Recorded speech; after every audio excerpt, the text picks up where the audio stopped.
What up, peeps? It's your super sketch artist Antonio back with another top three of every rarity, but no legacy because this is a Marvel Studios Disney type set. So we will be doing something new. We will be looking at the alternate cards, which they're a bunch of really cool ones, and I hope this is something that WizKid stays with because the alternate cards are essentially like a different version of a team up card. So think of them as essentially kind of like what the team up cards were in Lantern Legacy, where a lot of the team up cards you didn't necessarily had to have a whole team, but the alternate cards they literally take the card that they already have and just put some little sauce on it, and I love it. But let's get into these top three. My number three common is none other than 013 Gambit with the basketball. I absolutely love this piece simply just because of him being able to shoot while adjacent is great. I love pieces that can do that because that means he can shoot one person. He has three bolts, so he can shoot one and hit two away, especially that late dial, being able to use the precision strike and then free once per turn, hit um, all three of the targets, being able to ping somebody for four and then the other two for one. 6 clicks of damage in one attack is always a great thing. And his other power that allows the X-Men to use the X-Men team ability, take off the token off of both people involved in the X-Men team ability is great. So he is my number three. Next up is my number two common is 012 Rogue. Rogue is, I just think, an amazing piece. And not only is she great in sealed, but if you actually play her in constructed, she gets even better simply because of her trait allowing her to give two tokens to someone. And for each token that she gives, she can take a power that they have. I absolutely love, love, love, love this piece. And I cannot wait to play her in sealed. My local store didn't get their product in time, so I am running a chaos sealed, a format that was used this year, and I'm gonna use that for our event next week over at Saga Concepts. But Rogue just hits like a tank, and her having two powers just means even if she has willpower, that's a great, like, willpower and leadership. Just her being able to have something like that next to someone like maybe a Gam or a Magneto, being able to potentially take off tokens off of herself and someone else is clutch, especially with someone like a brawler like herself. I love when brawlers can take tokens off of themselves and keep fighting. So Rogue is my number two, and this leads me to my number one. Anyone that knows anything about this set would know what my number one is. It is 004 Leech. Goes without saying, Leech having outwit on top of characters within four squares can't use team abilities, which is just insanity because he can allow for the chopping down of a bunch of really, really powerful characters. And just because he has outwit doesn't mean he has to use his actual outwit. Just saying you can't use a team ability means you don't possibly get willpower, or you don't get willpower, and then the ability to be able to be outwitted is insane, especially on some of the big figures that we have in this game right now. It's a lot of cosmic energy walking around, and Leech can stop all that. And at 15 points, you can have two of him just running around, outwitting, shutting down powers. I absolutely love, love, love, love, love this piece, and I cannot wait to see how big of a splash that he makes. So next up, we have my number three uncommon is none other than 022B Bolivar Trask. Bolivar Trask has the Underworld team ability, and that, along with all the generics in this set, allow him to potentially carry some folk up. Him having the scientist and the sentinel keyword just means you might run into a lot of people who are cheaper than he is, which he's 50 points. I just like what he does. Running shot pulse wave, can't go wrong with that. Some hypersonic to end. The regular Bolivar Trash turns into him and goes on click 4, which he would start with hypersonic with 18 toughness, 11 attack with super strength, and some empower. You can't really go wrong with that. And if you play him at full, that's just, I think he makes a great secondary, even third tier attacker. I absolutely just love this piece. Like, and two bolts. Whenever you have two bolts, I'm for it. Another character that has two bolts, my number two uncommon, is none other than Madeline Pryor. The reason why I like her, simply because not only can she bring in the Phoenix Force, which we'll talk about later down the line, she can bring in the Phoenix Force potentially if she's KO'd. But when she starts the game, if you don't switch her out with Jean, which I don't know why you even would, because she gets cable to generate a cable bystander, which gives you probability control. Having probability through cable and her having perplex means you have two of the best support powers in the game for mere 50 points. And she does some, she can fly, so she can be a taxi, and she also can take a hit and deal out one. If you have a good range based team, I think this Jean or Madeline is actually absolutely amazing. They gave Madeline her flowers in this set, and I absolutely love that. My number one uncommon is none other than Morph 019. Not only is he a wild card and an X-Men team ability, so you can wild card him to some cool stuff. There are scrolls in modern that he could potentially go on, and he is an assassin and a spy, which means he can be a Wakandan, which I love that.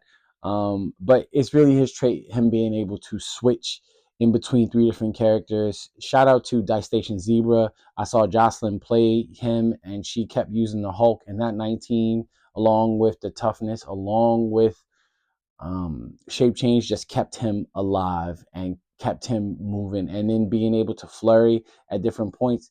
I love this Morph again at 50 points.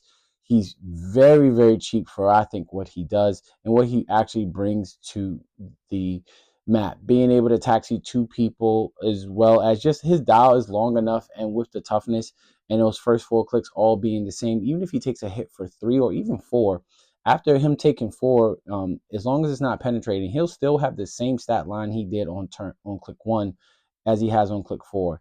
That's amazing, and not many characters in the game can say that. So Morph is 1000% my number one. My number one uncommon. Now let's go into the rares. Starting to get into some of the higher rarity stuff, and the my number three is number 027 Callisto.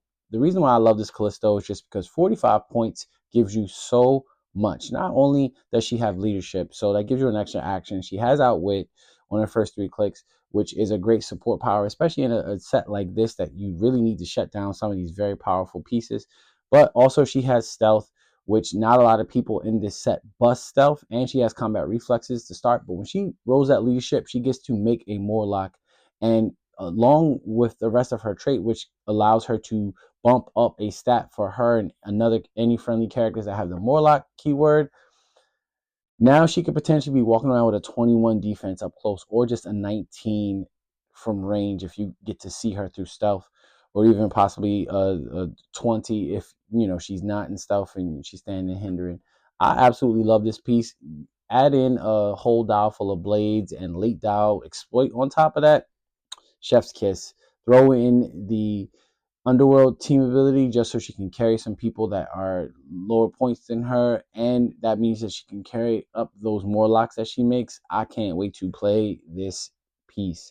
This goes into my number two rare, which is none other than Phoenix. That's a song that says it like that. So it's just the Phoenix, which of course is Jean Grey.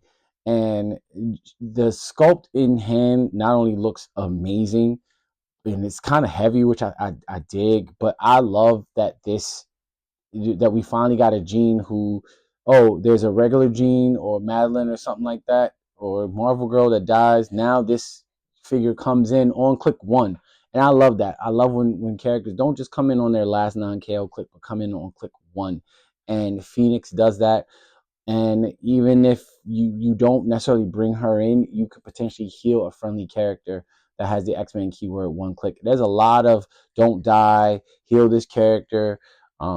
This character gets better from characters being in the KO in this set, and I absolutely love that. And Phoenix is one of that. Another thing that she does is once per game, when she hits, and she does have pulse wave to her hold out. When she hits, she chooses a character, and that character can't use the effect of equipment or positively modify their combat values. That is so huge in a game of HeroClix. Not being able to positively modify is huge, huge. And add in a stop click. This piece is absolutely amazing. Prob the whole dial, cosmic energy, X-Men team ability. It's just a great piece. And if you just play her at 60 points, I think she's also great. 6 range, 2 with a 12 attack. There's tons of enhancement in this set as well to play her with, to just, hurt somebody. So I love this piece. This goes into my number 1, which is none other than 031A Bishop. Not the Prime. Yes, the Prime is amazing, and the Prime is great because of this figure. Just simply because of traded prob to start, traded ESD, starting off with combat reflexes and outwit. So you have a character that has prob, outwit, and a 20 defense regardless of how you try to hit him. 21 in hindering terrain. OMG. And when you miss somebody, if he uses his prob, it says when he he has prob, and when he uses it, if you miss all the targets, you get to remove an action token from somebody that has the keywords that he has, which is future and or past. That's amazing. And it's the other trait that allows it when he takes damage, and it's damage from anything, from whether it's close or from range. And then you roll a d6 for each. You roll a d6 and you add +1 for each click of damage that he actually took. And if that roll on that d6 ends up being a high 5 or higher, you get to heal Bishop 2 clicks, or you switch him. And even if you switch him, you can switch him out for the Prime Bishop if you want to, and then heal that Bishop 2 clicks, or just simply heal this Bishop 2 clicks. I absolutely love this piece. For 70 points, I think he is well worth it. I would have liked to see maybe a 4 damage up top, because I really do think Bishop is a very powerful character, but he starts to eat through on his middle clicks. That Psychic Blast with the range combat expert can potentially hurt real bad. And then he can heal too. I love a piece that can potentially just heal all the way back up almost. And he can get back up to click 2 on his own. I love this piece. He is my number 1 rare. And now we are getting into the super rares. So my number 3 super rare is none other than 035 Professor X. Team's named after him. I love this piece. I love that they finally did you can see both hands clearly on his head. He's got the word bubble to me, my X-Men, which I think is great, with the hover chair, which is very iconic. His keywords are cool. Him having traded leadership, he should, as Professor X. The cool thing is he can, once per game, he can just heal some folks. And I absolutely love that. Once per game, roll a d6, heal all friendly characters with the X-Men keyword, a number of clicks equal to half the result rounded up. So unless you're rolling super duper low, if you roll like a 3 or higher, you can get 2 good clicks on somebody, which I think is great. And he works just like the Gamma Clap Hulk, where when he is adjacent to you, or it just says when an opposing character within line of fire or within range, which is 6, in line of fire, make a range attack, roll 2d6. If the result is greater than the finalized attack, that roll misses all targets. So just him, if you try to shoot him, just in general, or you try to shoot somebody, like any amount of range attacks, if you try to make it, he is such a big deterrent, because if you roll low, let's say you just roll a 7, I can, roll a 8 and get out of it for everybody. That's absolutely amazing. Like, I absolutely love this. On top of the fact that he does have 19 defend, which means a lot of people are going to be close to him, because there are a lot of low defenses in this set. And he ignores everything for line of fire as well. So, and he has mind control, which is my favorite power in the game. High attack with a 12. Did I say he had triple bolts? Because he does. He has triple bolts. He should have quadruple bolts because it's Professor X. He should have a bolt. He should gain an extra ball for each character that he sees. He should be able to mind control everybody. But that would probably be way too OP. And he does have outwit to start. I love this piece, and I cannot wait to field him. And that goes into another reason why this piece is that professor is so good is because we have my number 2 super rare, which is none other than Obsessa. This is the older Jubilee. If you have not watched X-Men 97, do yourself a favor and watch the show. It is excellent, unintended. It's really a great show. Me being an artist, I absolutely love all the. Not only do I love the animation and just the fluidness of it and how they updated the old art style on the show, but all the things in the show are very cool. Like the pacing is very fast, but still very good nonetheless. But Obsessa, she works very well because with Professor X, she has a trait that says add at the beginning of the game, you add an extra life token, just like an old school video game. You put that quarter up there, says I got next. With that being the case, when a friendly character with the X-Men keyword is KO'd, you can remove that extra life token and then put that character on their last non-KO click, and then put Obsessa on the field. And then if you have Professor X, Professor X can do that. Hey, once per turn, you know what I'm gonna do? Or once per game, I'm going to roll that D6 and I'm going to heal all these X-Men characters. And if you roll a 5 or 6, now you could heal Obsessa up to click number 2. I absolutely love that. But if she does just, come in, if you don't heal her, she comes in with Hypersonic Blaze Giant Reach 3. And when she uses it in target, she can target multiple characters. She has 2 bolts. I love characters that can do that. I cannot wait to use this piece. The sculpt looks absolutely amazing. I love the action and the pose and everything like that. And she has exploit on that dial that she comes in, but if you play her up top, she has shape change. I love evasion, so I cannot wait to play this piece. Oh, and she ignores characters and elevated when she moves, so you can't tie her down either. So that's absolutely amazing. And now my number 1 super rare. Now this was hard because we got not one but 2 really good primes. And as I look through it more and more and more, I feel like I have to kind of do a 1A, 1B. Both of them are a B. It's Prime Rogue and Prime Cable. Prime Rogue and Prime Cable 1000% are to me the 2 best figures in this set, hands down. Cable just having force blast or doing 3 damage on knockback is crazy. And if Mr. Sinister's on the team, or an X-Men is on the opposing team, he gets free running shot. I absolutely love that. It's just so good. It's so good. But what makes that what makes that cable also so good is top dial. You can't mastermind, shape change, or super sense out of the attack, which I think is just nasty. But then I thought you couldn't get any better than cable. But here comes Rogue. Rogue just retired. We just retired a Rogue that I thought prime that was amazing. That was a rare. This one that's a super rare is just even nastier in the sense of she has traded ESD. So if you shoot her, she's 21, which I think is great. But when Rogue hits a character that's equipped, they immediately unequip. Not only do they unequip, but you can equip Rogue with it immediately. So, you had +1 longsword. Well, not only can she now hit you, but now I can roll blades on you if I want to, because it says immediately. So damage hasn't been dealt. It's just a hit. OMG, I love that.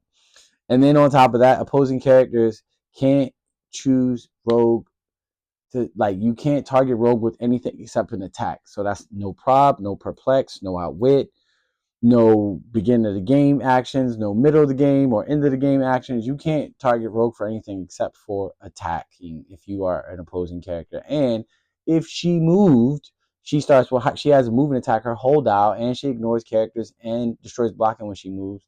She gets to make a free attack or a free terrain action. So most people are going to say, I'm not going to equip Rogue because I want her to steal somebody else's stuff. That's fine, good and dandy. I'm giving her the +1 longsword or the destroyer armor just so she can run up, smack somebody, and then knock you out of your destroyer armor, and then pick it up, and smash you with it.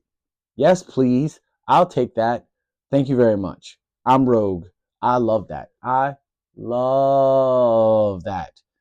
On top of that, she also has Outwit on her first 3 clicks. And when Rogue uses it to target an opposing character, she can use that chosen power. So if you can be outwitted, Lord, don't let Leech be on the same team as her, because now you can be outwitted. She's gonna take whatever power that she needs from you, and she can use it until she chooses again. Even if this power is lost, which means even if you hit her off of the outwit power, she still has it. Chef's kiss. I this piece is absolutely insanity, and I love it, love it, love it.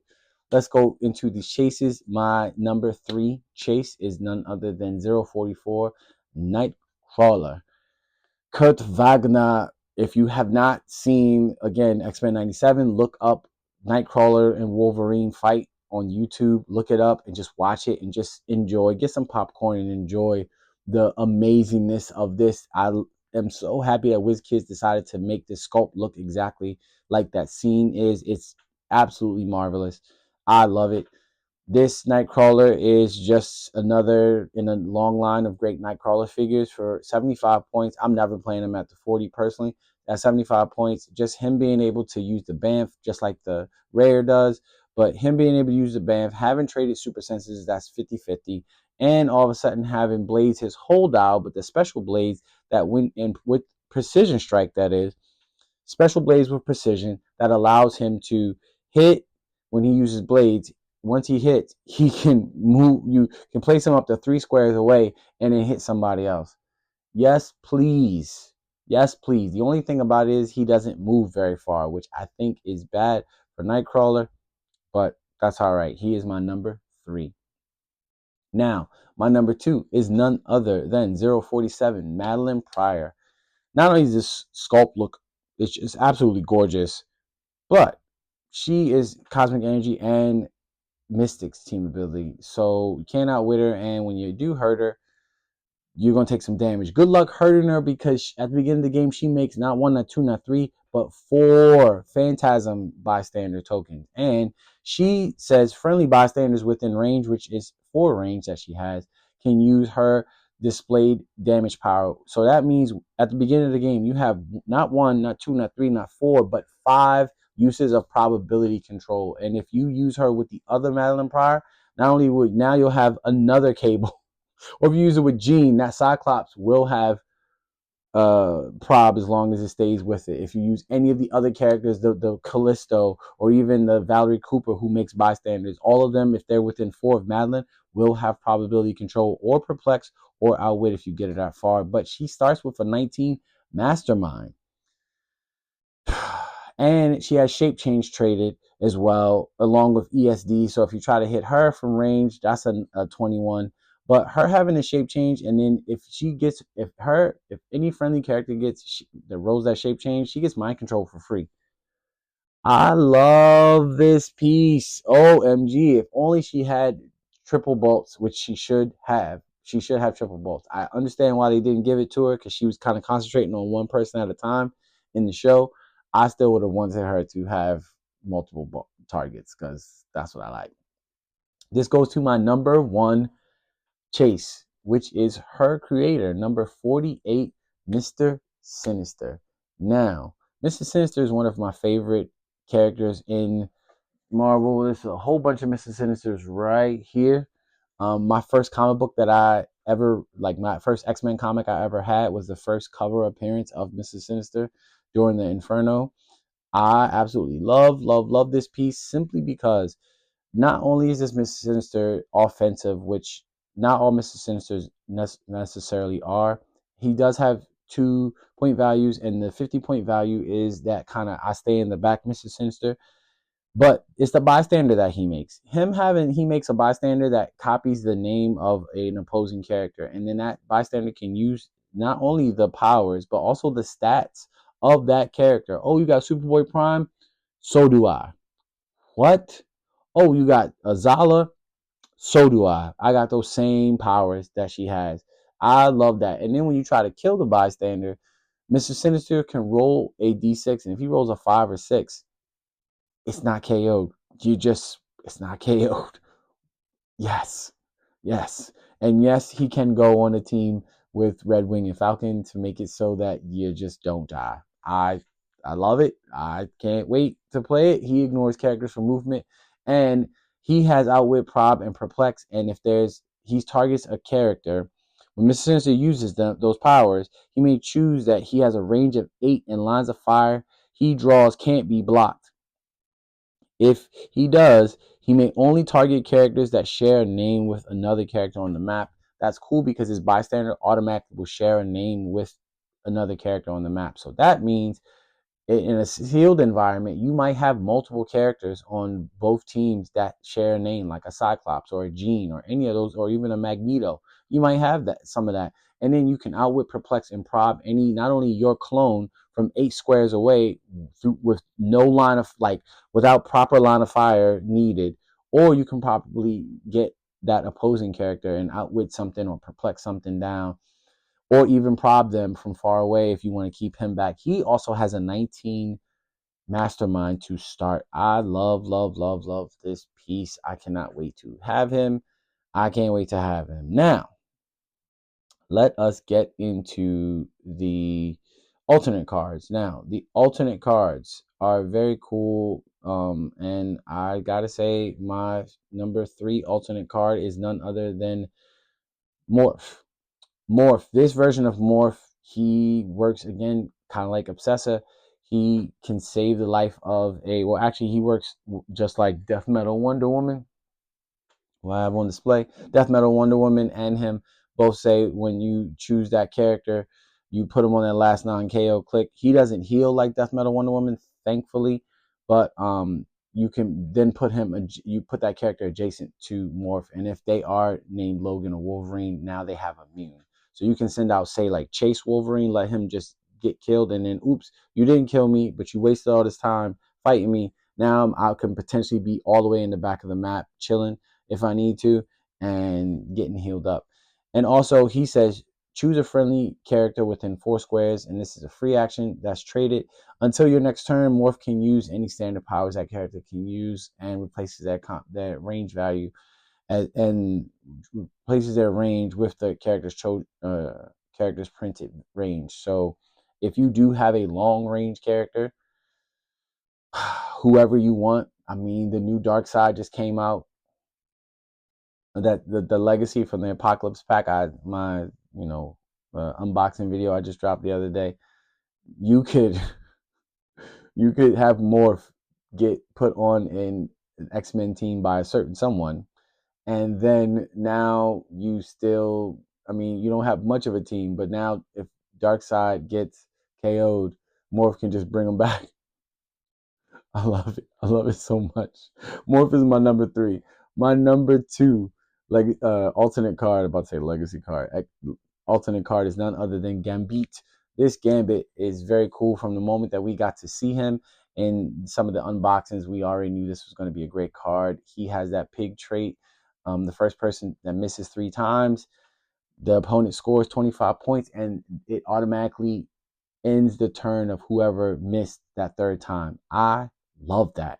Love it, love it, love it. And then on top of that, he is offensive as he wants to be. Him having Outwit and Prob to start is great. And friendly characters with the X-Men keyword have Safeguard, Energy Explosion, which allows him to run into adjacency, like I had talked about earlier when I talked about him, and still shoot someone adjacent to him and not get hurt from his own Energy Explosion. That is amazing. Also, if you team him up with, say, someone like Professor X, now someone is, who cares about Energy Explosion, because you and everyone else aren't going to be hit by it. Also, late dial, he has that he has Energy Explosion his whole dial now, and when he makes an attack and the finalized roll is at 5 or 7, all hit carry, all targets become hit and the damage is penetrating. I absolutely love that. And this goes into my number 1 alternate card, and that is none other than Cyclops. Now, I didn't talk about Cyclops as a common because I don't like him as a common necessarily, but I do like him with this alternate card, and I think that's one of the cool things about alternate cards. If you don't like the dial, you might get an alternate card that spruces that dial up and gives them some extra traits or special powers that you might like. On this version of it, he acts like characters that we've had in the past: Chase Magneto, Steve Rogers, those characters that can bring a different character or any character onto that specific keyword. This time, again, it is the X-Men. It says when establishing theme teams, you may choose a friendly character to gain the X-Men. No point value requirement, none of that. Just whoever you want, they're an X-Men now. That's amazing. And then it says he has Psychic Blast, essentially his whole dial. And when he or an adjacent friendly character with the X-Men keyword attacks a colossal or a robot or a sentinel keyword, they can't use stop. I absolutely love that. This is way, way late from the ages where we had stops, but guess what? We know we got a lot of big figures coming. Kong just retired, and if anyone wants to play Kong, now if you want to play X-Men vs. Kong, Kong's gonna get waxed because that them stop clips gonna get ran through, and I can't wait. I love this Cyclops. With that being the case, what say you? What do you think of my top three? Do you agree?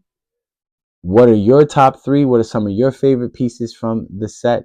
I would love to talk hero clips with any and everybody. Leave your comments below. You know, I like answering and replying and all that good stuff. I am excited about this set. This is a very fun set, and it sets the stage for a lot of stuff that we're probably going to get coming in the next year's worth of time. So I'm very excited about this set. But with that being the case, it is your super sketch artist, Antonio. As always, be good to yourself, be good to others, go be super.